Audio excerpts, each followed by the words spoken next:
بسم اللہ الرحمن الرحیم۔ السلام علیکم دوستو، دنیا بھر کی خبروں میں آج آپ سنیں گے، لیکن اس سے پہلے اگر ہو سکے تو لائک اور سبسکرائب کا بٹن ضرور دبا لیں۔ شکریہ۔ قومی لیڈروں کو عدالتی فیصلوں کا دفاع کرنا چاہیے، تنقید نہیں۔ Chief justice of Pakistan. اگر حرکت کی تو اسرائیل کا مرکز ہماری مسلح افواج کی منزل ہوگا، صدر ابراہیم رئیسی۔ افغانستان میں پاکستان کے مبینہ فضائی حملے سے 48 افراد مارے گئے۔ وزیر اعظم عمران خان اور جماعت اسلامی میں رابطے شروع۔ شفاق پوتے نے دادی کو فریج میں بند کر کے مار دیا۔ صدر جو بائیڈن کی زبان نے راز کھول دیا۔ جج کو وزیر اعظم عمران خان کا مقدمہ نہیں سننا چاہیے تھا۔ تو آئیے چلتے ہیں اب خبروں کی تفصیل کی جانب۔ چیف جسٹس کی سربراہی میں سپریم کورٹ کے 5 رکنی بینچ نے 63A کی تشریح کے لیے کیس پر سماعت کی۔ چیف جسٹس پاکستان عمر عطا بندیال نے کہا ہے کہ 10 سے 15 ہزار لوگ جمع کر کے عدالتی فیصلے پر تنقید کریں تو ہم کیوں فیصلے دیں؟ عدالت اپنا آئینی کام سر انجام دیتی ہے، قومی لیڈروں کو عدالتی فیصلوں کا دفاع کرنا چاہیے۔ آئینی تحفظ پر گالیاں پڑتی ہیں لیکن اپنا کام کرتے رہیں گے۔ عدالت کیوں آپ کے سیاسی معاملات میں پڑے؟ ایڈوکیٹ جنرل اسلام آباد نے دلائل دیے کہ ووٹ پارٹی کی امانت ہوتا ہے، پیسے دے کر ضمیر نہیں بیچا جا سکتا۔ پیسے دے کر تو اراکین اسمبلی سے ملک مخالف قانون سازی کرائی جا سکتی ہے۔ پنجاب میں جو حالات ہیں وہ سب کے سامنے ہیں، تمام سٹیک ہولڈر عدالت کی جانب دیکھ رہے ہیں۔ اب تو منحرف اراکین عوام میں بھی نہیں جا سکتے۔ سینٹ الیکشن کے بعد بھی ووٹ فروخت ہو رہے ہیں۔ جسٹس جمال خان مندوخیل نے ریمارک کیے کہ آج کل آسان طریقہ ہے کہ 10,000 بندے جمع کرو، کہو میں نہیں مانتا۔ پارلیمنٹ موجود ہے، دوبارہ اس کے سامنے معاملہ پیش کر دیں۔ عدالت کے سر پر کیوں ڈالا جا رہا ہے؟ پارلیمنٹ کو خود ترمیم کرنے دیں۔ چیف جسٹس نے کہا کہ سیاسی جماعتوں کو 4 صورتوں میں آرٹیکل 63 میں تحفظ دیا گیا ہے۔ جنرل ضیاء الحق نے پارٹی سے انحراف پر پابندی کی شق آئین سے نکال دی تھی۔ عدالت نے سماعت اگلے دن 1 بجے تک ملتوی کر دی۔ ایرانی صدر ابراہیم رئیسی نے کہا ہے کہ اگر اسرائیل ایران پر کسی قسم کی کارروائی کرے گا تو اس کا بھرپور جواب دیا جائے گا۔ ایرانی صدر ابراہیم رئیسی نے ایران کی مسلح افواج کی سالانہ پریڈ میں تقریر کے دوران اسرائیل کو براہ راست مخاطب کیا۔ ایرانی صدر نے کہا کہ معمولی سی بھی حرکت کے جواب میں اسرائیل کو بھاری قیمت چکانی پڑے گی۔ انہوں نے کہا کہ ایران کے جوہری پروگرام پر برسوں کی پابندیوں کے باوجود فوج اپنی صلاحیتوں کو بہتر بنانے میں کامیاب رہی ہے۔ ایرانی صدر نے تل ابیب کا حوالہ دیتے ہوئے کہا کہ اگر اسرائیل کی طرف سے سب سے چھوٹا سا اقدام بھی ملت ایران کے خلاف ہوا تو صہیونی حکومت کا مرکز ہماری مسلح افواج کی منزل ہوگا۔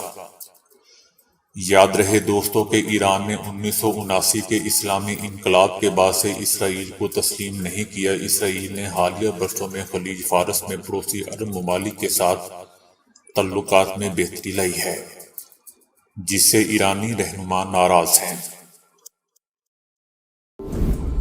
افغانستان کے حکام نے دعویٰ کیا ہے کہ پاکستانی فوج کی جانب سے افغانستان کے صوبوں پر ہونے والے مبینہ فضائی حملوں میں مرنے والوں کی تعداد 48 ہو گئی ہے، جبکہ پاکستان نے افغانستان پر زور دیا ہے کہ وہ پاکستان کے خلاف افغان سرزمین کو استعمال کرنے والے جنگجوؤں کے خلاف کارروائی کرے۔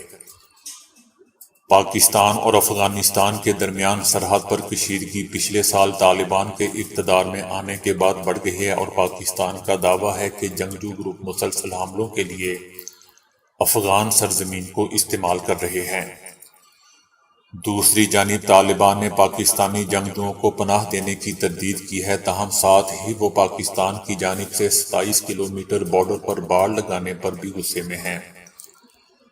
ہفتے کی صبح افغانستان میں فضائی حملے کیے گئے، جن کے بارے میں افغان حکام کا دعویٰ ہے کہ وہ پاکستان کے فوجی ہیلی کاپٹروں نے کیے ہیں۔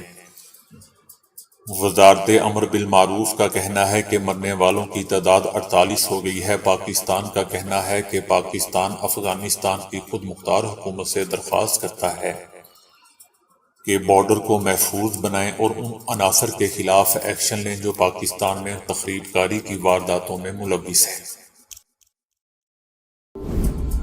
وزیر اعظم عمران خان اور امیر جماعت اسلامی سراج الحق کا ٹیلی فون پر رابطہ ہوا ہے، جس میں ملک کی سیاسی صورتحال، دو طرفہ معاملات اور باہمی دلچسپی کے امور پر تفصیلی بات چیت کی گئی ہے۔ وزیر اعظم عمران خان نے ٹیلی فونک بات چیت کے دوران کہا کہ حکومت کو ایک باضابطہ سازش کے تحت ہٹایا گیا قومی رجحانات کی حامل محب وطن قوتوں کو باہم مل کر اس سازش کو ناکام بنانا ہوگا۔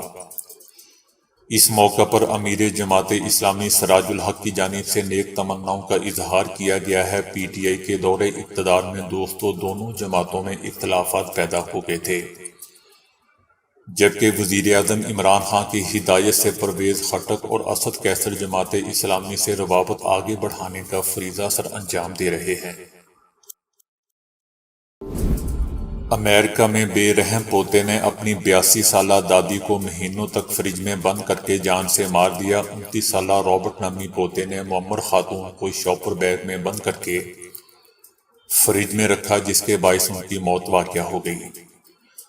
ڈورس نامی ضعیف خاتون دسمبر میں حادثاتی طور پر گھر میں گر کر زخمی ہوئی تو پوتے نے بجائے ہاسپٹل لے جانے کے انہیں فریج میں بند کر دیا، جس سے وہ جان سے ہاتھ دھو بیٹھی۔ پولیس کا کہنا ہے کہ مقتولہ پاؤں پھسلنے کے باعث گری تھی اور وہ زخمی حالت میں سانس بھی لے رہی تھی، لیکن ملزم نے اسی حالت میں انہیں بڑے فریج میں ڈال دیا۔ پولیس نے بتایا کہ خاتون کے اچانک غائب ہونے پر خاندان والوں نے لاپتہ ہونے کی رپورٹ درج کروائی۔ تحقیقات کے دوران سارا ماجرا کھل کر سامنے آ گیا۔ ملزم نے کہا کہ وہ اپنی دادی سے شدید محبت بھی کرتا تھا۔ امریکہ دوستو دنیا کے ہر ملک میں، خاص طور پر ترقی پذیر ممالک میں، اپنی پسند اور مرضی کی کٹ پتلی حکومت بنوانے کی بھرپور کوشش کرتا ہے۔ یہ وہ سنگین الزام ہے جو اکثر اور بیشتر امریکہ پر عائد کیا جاتا رہا ہے۔ راؤ اقبال صاحب کہتے ہیں کہ دلچسپ بات یہ ہے کہ ہمارے ارد گرد بسنے والے بعض افراد تو یہ بھی سمجھتے ہیں کہ دنیا کے کسی بھی ملک میں امریکہ کی مرضی کے برخلاف حکومت سرے سے بن ہی نہیں سکتی، اور جو وائٹ ہاؤس کی پالیسیوں پر عمل پیرا ہونے سے انکار کرتا ہے اسے اقتدار سے بے دخل ہونے پر مجبور کر دیا جاتا ہے۔ تواتر کے ساتھ لگنے والے ان الزامات کے جواب میں امریکی انتظامیہ کا ہمیشہ سے ہی یہ موقف رہا ہے کہ امریکہ حکام دنیا کے کسی بھی ملک کے داخلی سیاسی معاملات میں مداخلت نہیں کرتے۔ لیکن گزشتہ دنوں امریکی صدر جو بائیڈن کے ایک بیان نے برسوں پرانے امریکی موقف کی اس وقت تردید کر دی جب انہوں نے دوران تقریر یہ جملہ کہہ دیا کہ پیوٹن اب اقتدار میں نہیں رہ سکتا۔ جیسے ہی عالمی ذرائع ابلاغ میں جو بائیڈن کا مذکورہ بیان نشر ہوا، اگلے ہی لمحے اس دھمکی امیز بیان کو ترقی پذیر ممالک کے داخلی معاملات میں امریکی مداخلت کے اعتراف جرم کے طور پر بطور سند قبول کر لیا گیا۔ یوں امریکی صدر جو بائیڈن کی زبان سے ادا ہونے والے ایک مختصر سے جملے سے عالمی سطح پر وائٹ ہاؤس انتظامیہ کے متعلق دنیا بھر میں یہ توسط پایا ثبوت کو پہنچ گیا کہ امریکہ دیگر ممالک میں تختہ الٹنے میں نہ صرف ماضی میں ملوث رہا ہے بلکہ وہ اب بھی یہ انتظامی صلاحیت رکھتا ہے کہ جب چاہے کسی بھی ملک میں اقتدار کی تبدیلی کو یقینی بنا سکتا ہے۔ تاہم جلد ہی وائٹ ہاؤس کی انتظامیوں کو احساس ہو گیا کہ صدر جو بائیڈن کی اس متنازع تقریر کے مستقبل قریب میں امریکہ کو عالمی سطح پر سخت سفارتی مشکلات کا سامنا کرنا پڑ سکتا ہے۔ لہٰذا کچھ ہی دیر بعد وائٹ ہاؤس نے اپنا ایک وضاحتی بیان دیتے ہوئے کہا کہ امریکی صدر جو بائیڈن کے کہنے کا مقصد صرف یہ تھا کہ صوتی صدر پیوٹن کی جانب سے پڑوسی ممالک کے خلاف طاقت کا استعمال نہیں ہونا چاہیے، کیونکہ پیوٹن کو اقتدار سے ہٹانا کبھی بھی امریکہ کا ہدف نہیں رہا ہے۔ حیران کن بات دوستو یہ ہے کہ وائٹ ہاؤس کی جانب سے جاری کردہ وضاحتی بیان کو عالمی ذرائع ابلاغ میں امریکی مداخلت کے تاثر کو زائل کرنے میں مؤثر ثابت نہ ہو سکا۔ دوسری جانب روس نے بھی امریکی صدر جو بائیڈن کے بیان پر اپنا سخت رد عمل دیتے ہوئے کہا کہ صدر پیوٹن کے اقتدار کا فیصلہ جو بائیڈن نے نہیں کرنا بلکہ یہ روسی فیڈریشن کے عوام کی مرضی سے ہوگا۔ امریکہ دنیا بھر کے مسائل میں زبردستی اپنے آپ کو الجھانے کی بجائے سب سے پہلے امریکہ کے داخلی مسائل کو حل کرنے کی کوشش کرے۔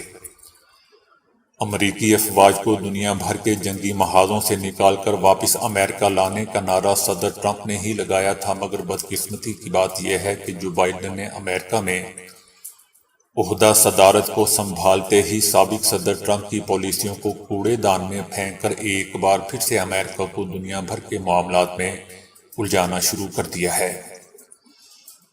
یاد رہے دوستو کہ یوکرین کی جنگ رک بھی سکتی تھی اگر صدر جو بائیڈن یوکرینی صدر کی پیٹھ پر تھپکی دے کر اسے روسی افواج کے سامنے میدان جنگ میں اترنے کی ترغیب نہ دیتے۔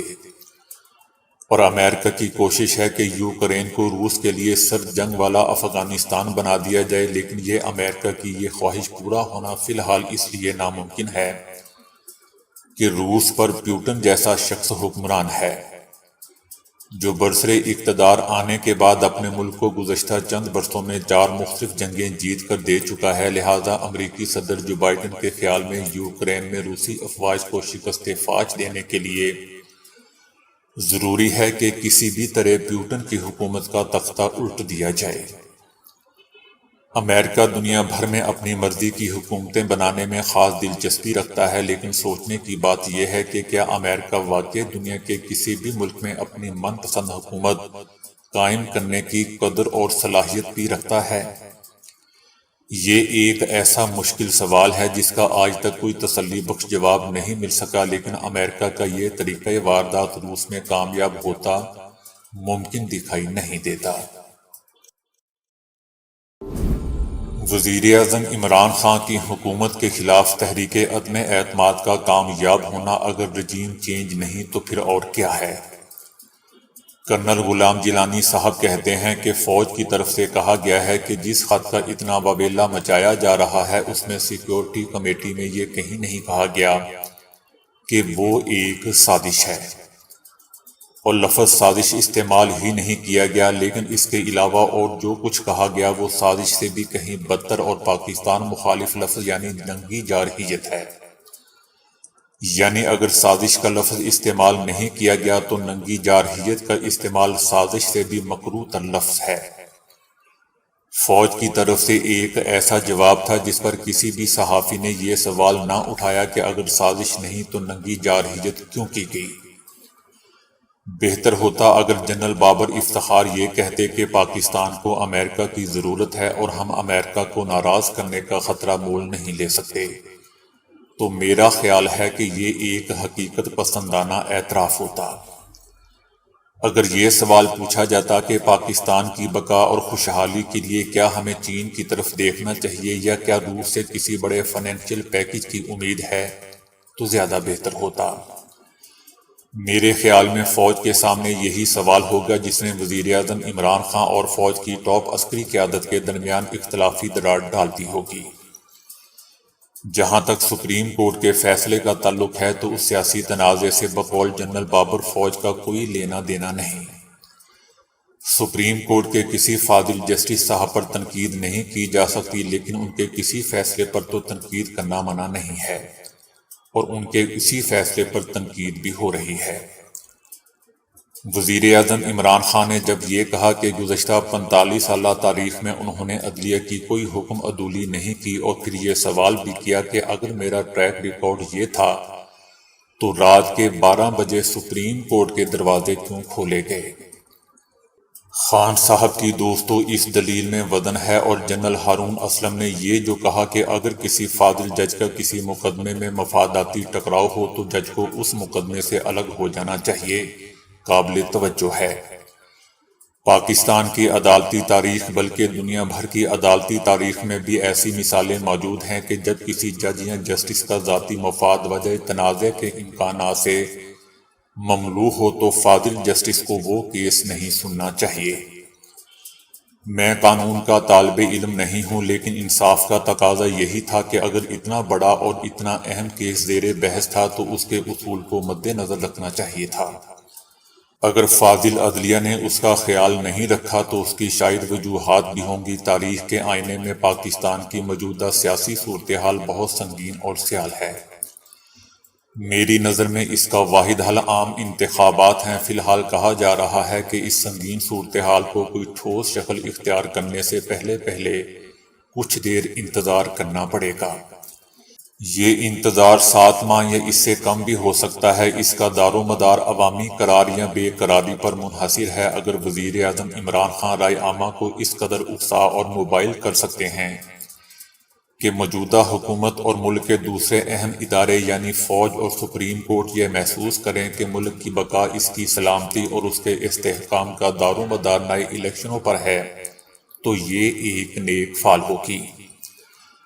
اور ہمارے خیال میں آنے والے ادوار میں ہمیشہ کے لیے اس سوال کا ایک حل نکل آئے گا کہ ہر 2-4 سال کے بعد پاکستان کا مریض اتنا زیادہ جاں بلب کیوں ہو جاتا ہے کہ اس کو وینٹی لیٹر پر رکھنے کی ضرورت آن پڑتی ہے۔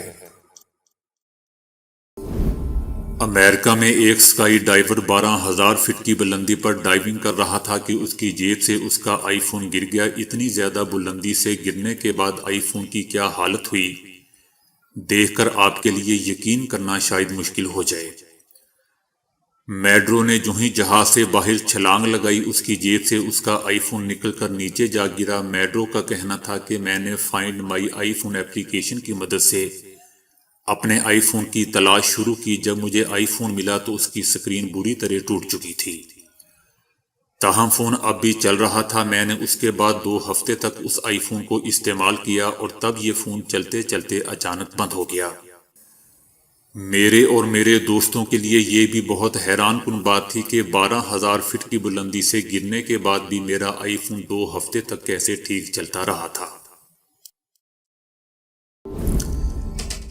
آپ میں سے اکثر افراد نے بھارتی فلم غجنی تو ضرور دیکھ رکھی ہوگی، جس میں مشہور بھارتی اداکار عامر خان ہر چند منٹ میں یعنی 15 منٹ میں اپنی یادداشت کھو بیٹھتے ہیں، اور انہوں نے مختلف باتوں کو یاد رکھنے کے لیے اپنے جسم پر لکھ رکھا ہوتا ہے۔ یہ تو ذکر دوستو صرف ایک فلم کا تھا، لیکن چائنا کا ایک نوجوان اپنی حقیقی زندگی میں کچھ ایسا ہی ایک کردار ادا کر رہا ہے۔ چائنا سے تعلق رکھنے والا یہ نوجوان گزشتہ 5 منٹ میں ہونے والے تمام واقعات اور باتیں مکمل طور پر بھول جاتا ہے، لیکن اس نے انہیں یاد رکھنے کا ایک منفرد طریقہ بھی نکال رکھا ہے۔ وہ یہ تمام باتیں اپنی نوٹ بک میں لکھ لیتا ہے، لیکن ان باتوں کو صرف وہ خود ہی سمجھ سکتا ہے۔ اس نوجوان کی تکلیف دہ طبی حالت اس وقت سے ہے جب ایک کار حادثے میں اس کے سر پر شدید چوٹیں آئی تھیں۔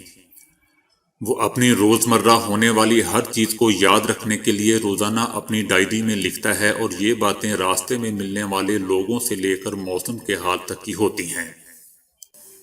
یہ لڑکا جس کا نام چن ہے، یقیناً اپنی اس خراب حالت کی وجہ سے مناسب طریقے سے وہ تمام باتیں لکھ بھی نہیں سکتا جنہیں وہ یاد نہیں رکھ سکتا۔ اس مسئلے کے حل کے طور پر چن یہ تمام باتیں اپنے ایک مخصوص انداز میں لکھتا ہے جسے زیادہ تر وہ خود ہی سمجھ سکتا ہے۔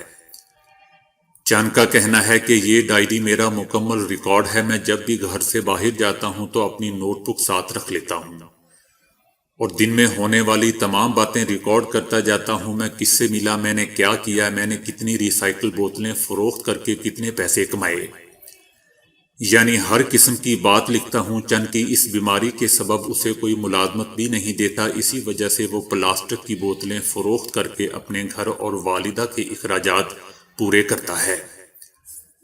چن کے ساتھ یہ کار حادثہ اس وقت پیش آیا جب وہ صرف 17 سال کا تھا۔ روزانہ جب چن سو کر اٹھتا ہے تو اس کی والدہ اسے ضرور یاد دلاتی ہے کہ وہ اب 17 سال کا نہیں ہے بلکہ 8 سال مزید گزر چکے ہیں۔